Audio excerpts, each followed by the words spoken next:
My name is May Dodelau. Thanks for being on today's live video. And today we're doing page 50 of the South Sea Bubble from Memoirs of Extraordinary Popular Delusions and the Madness of Crowds by Charles Mackay. This is a free book, copyright free because it is older book. Book recommended by financial planners, financial gurus, and it's always quoted. Check it out, almost always quoted. My name is May Dodelau. I live in Waikiki, Hawaii with my husband Jamel and our 7-year-old son Jordan. We own this 2-bedroom condo. We also own a 1-bedroom condo down the street, which is an Airbnb business. But back in 2011, I owned 0 property. I had over $40,000 of credit card debts, which I paid off by April of 2016. Our family's net worth by then had improved by over $500,000. And we were making almost $500 a month in passive income every month. So I quit my job December 2016, December 23rd, 2016 was my last day working at a local bank. And then I became a full-time mother and started coaching clients part-time on how to do what I did, which is create time freedom, pay off debt, but not only that, actually create passive income and enjoy a better lifestyle at the same time.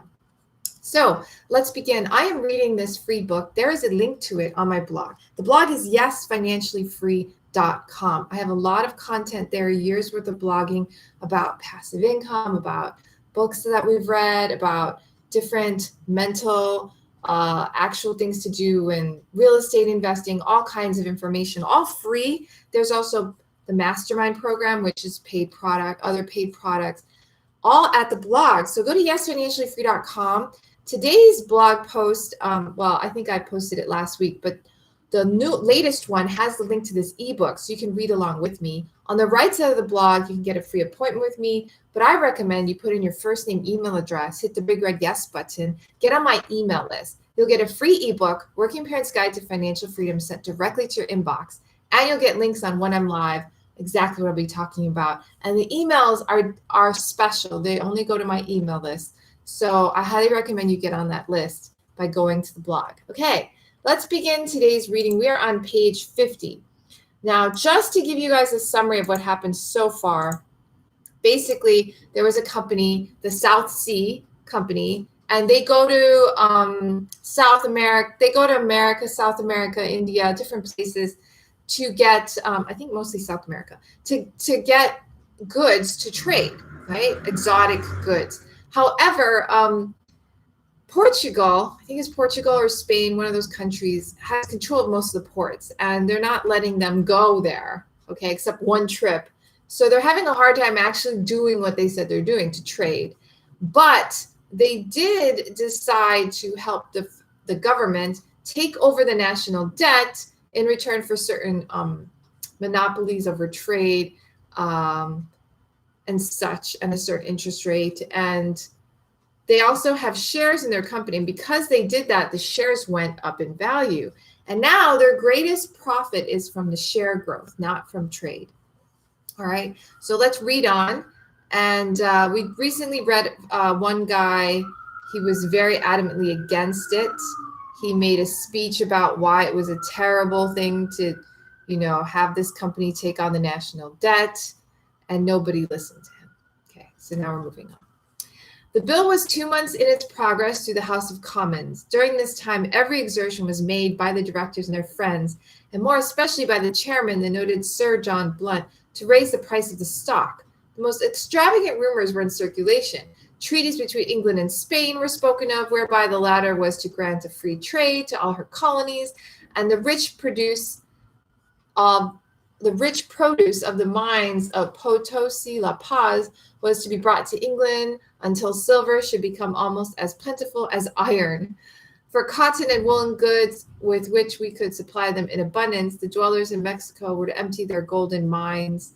The company of merchants trading to the South Seas would be the richest the world ever saw. Every 100 pounds invested in it would produce hundreds per annum to the stockholder. At last, the stock was raised by these means to near 400, but after fluctuating a good deal, settled at 330, at which price it remained when the bill passed by the Commons by a majority of 172 against 55.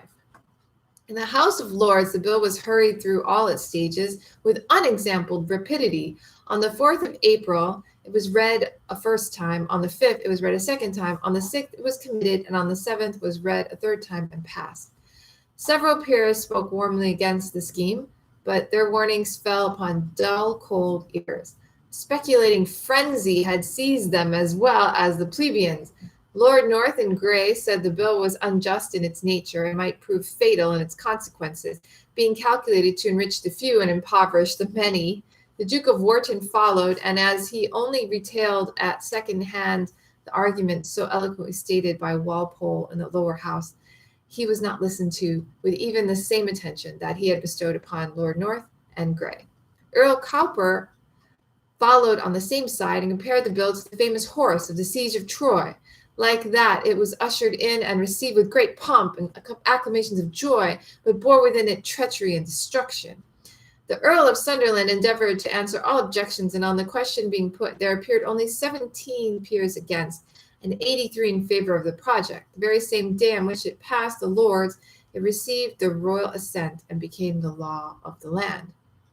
It seemed at that time as if the whole nation had turned stock jobbers. Exchange Alley was every day blocked up by crowds, and Cornhill was impassable for the number of carriages. Everybody came to purchase stock. Every fool aspired to be a knave.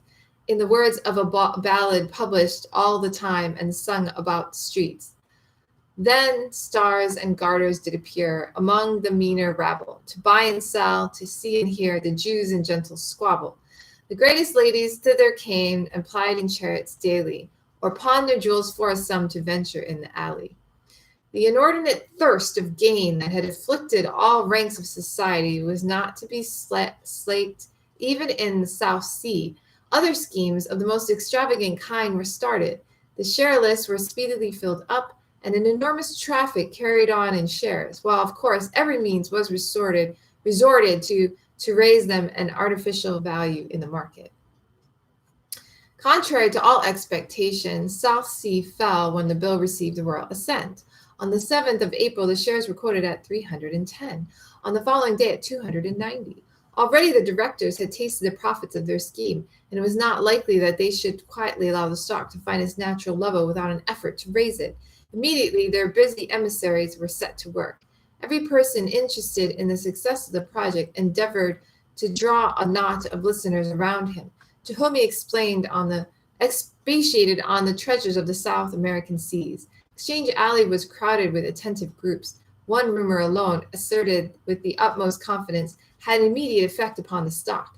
It was said that Earl Stanhope had received overtures in France from the Spanish government to exchange Gibraltar and Port Mahon for some places on the coast of Peru, for the security and enlargement of the trade of the South Seas. Instead of one annual ship trading to those ports and allowing the King of Spain 25% out of the profits, the company might build and charter as many ships as they please, pay no percentage whatever to any foreign potentate.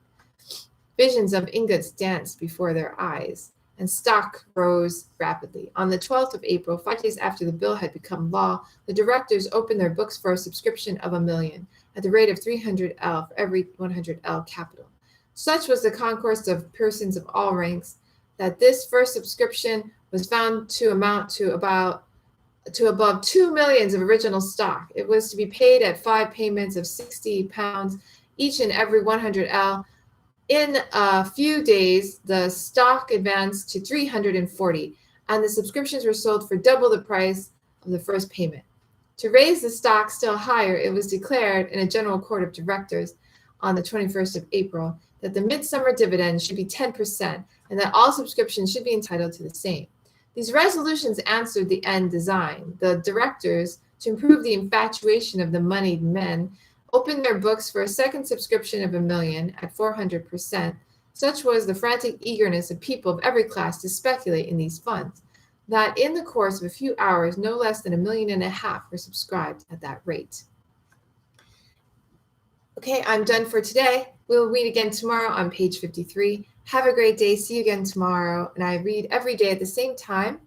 You can get recordings of this on my blog, yesfinanciallyfree.com. Thank you for so much for being on the live. Subscribe to the YouTube channel to get live updates when I go live. Aloha. Take care. See you again soon. Bye.